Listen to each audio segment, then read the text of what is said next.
Les responsables du Programme alimentaire mondial et la Commission de la CEDEAO ont fait face à la presse ce mercredi 24 octobre à Dakar, à l'issue d'un atelier régional de 2 jours des États membres de la CEDEAO sur l'alimentation scolaire basée sur la production locale.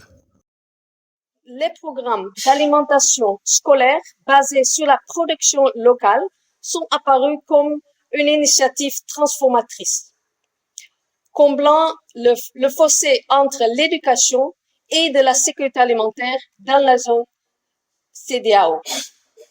Au cours de cette initiative se trouve l'aspect critique du financement, qui sert à la mise en œuvre durable et à l'expansion des programmes d'alimentation scolaire basés sur la production locale. Cette conférence de la CEDEAO sur l'alimentation scolaire locale s'est pensée sur la multiple facette du sujet de financement, explorant diverses dimensions vitales pour le succès des programmes d'alimentation scolaire locale dans chaque pays du bloc de la CEDEAO.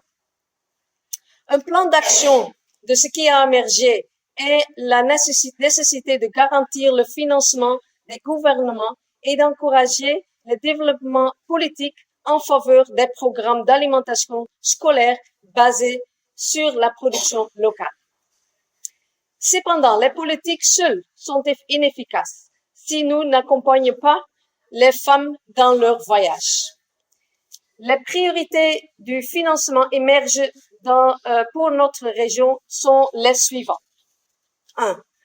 Le besoin de financement pour allouer des budgets aux politiques programmes d'alimentation scolaire basés sur la production locale. 2. Assurer un financement adéquat et durable pour les programmes d'alimentation scolaire basés sur la production locale. 3. Développement de la production locale au lien avec des écoles.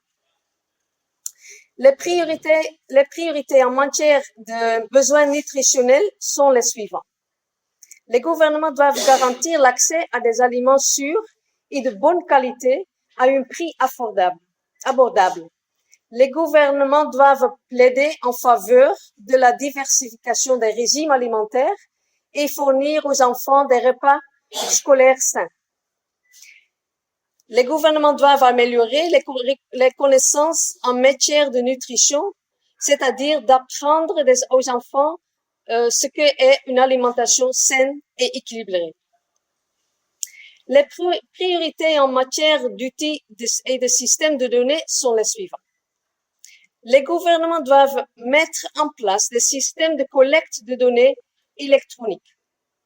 Les gouvernements ont aussi besoin de financement pour mettre en place des systèmes de collecte, de traitement et de communication des données. Les gouvernements doivent renforcer les capacités du personnel chargé de la collecte des données afin d'en garantir l'exactitude. Les participants à cette conférence notent que les gouvernements d'Afrique de l'Ouest devraient s'approvisionner davantage en nourriture pour l'alimentation scolaire auprès des petits exploitants agricoles, dans le but de stimuler l'agriculture locale, de renforcer les systèmes alimentaires locaux et de sortir les gens de la pauvreté. L'expérience de divers pays et secteurs a montré que l'investissement dans des programmes d'alimentation scolaire basés sur la production sociale locale peut permettre de relever les défis les plus urgents de notre époque. C'est important. C'est vrai qu'avec la situation actuelle du Sénégal, l'accès à la terre est encore dérisoire pour les femmes.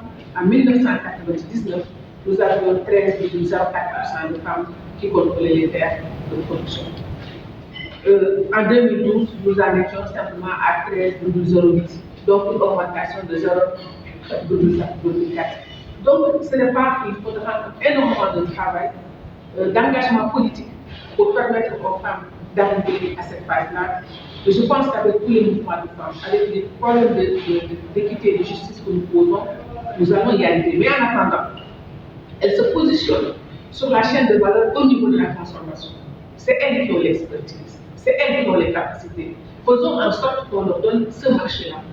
Donc l'État doit garantir aux femmes transformatrices le marché des cantines scolaires.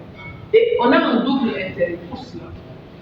Ça va permettre à ces unités de production de s'agrandir, d'être de véritables secteurs entrepreneuriaux, mais en même temps, ça permettra aux femmes qui sont au cœur de la survie des familles d'améliorer la situation économique des enfants et des enfants à l'école. Les enfants auront plus de matériel scolaire, les enfants auront une meilleure alimentation. Donc, il faut faire ce lien. Pourquoi la femme est à ce lien nodal extrêmement important dans le projet de construction de cantines scolaires. Et c'est pourquoi nous sommes très intéressés par l'offre que le PAM est en train de nous faire au niveau de la CEDEAO à travers cette confidentialité de la femme qui pour nous est une porte d'entrée.